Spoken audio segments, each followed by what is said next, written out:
రే 2019 నుంచి 2024 దాకా సరఫరా అయిన మద్యంలో మెథనాల్ అనే రసాయనం కలిసిందని ఆరోగ్య నివేదిక తేల్చింది. దీని ద్వారా 2019 నుంచి 2024 మధ్యన లివర్ సంబంధిత వ్యాధులు 200%, కిడ్నీ సంబంధించిన వ్యాధులు 84%, నరాల సంబంధిత వ్యాధులు 920% పెరిగాయంట.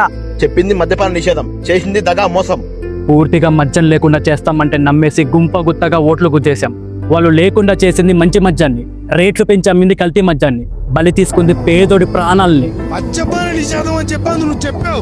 హైదరాబాద్ బ్లూ అంట, వరల్డ్ కప్ అంట, ఏం తీసుకుంటున్నాడు? Boom boom. ఆ తాగినోడు మనిషి మన చచ్చిపోయాడా? మన చచ్చిపోయాడు. నీకు నేను ఓటేసా, నా అమ్మ ఓటేసింది, ఆ చెల్లెలు ఓటేసింది, ఆ బావ ఓటేశాడు, ఇంతమంది ఓటేశాడు. నీకు జగనన్న ఏదో చేస్తాడు, ఏం చేశాడు? పిచ్చి ముందు చేతిలో పెట్టాడు. అలాంటి పలిగిపోయే వాళ్ళకి పిచ్చి ముందు చేతిలో పెట్టాడు, మమ్మల్ని చంపుతున్నాడు. కార్మికుడు రోజంతా పడే కష్టాన్ని మర్చిపోవడానికి ఒక కోట్ర తాతాడు, కానీ దాన్నే కల్తీ చేసి అమ్మేసి పేదోడు ఆరోగ్యంతో ఆడుకున్నారు.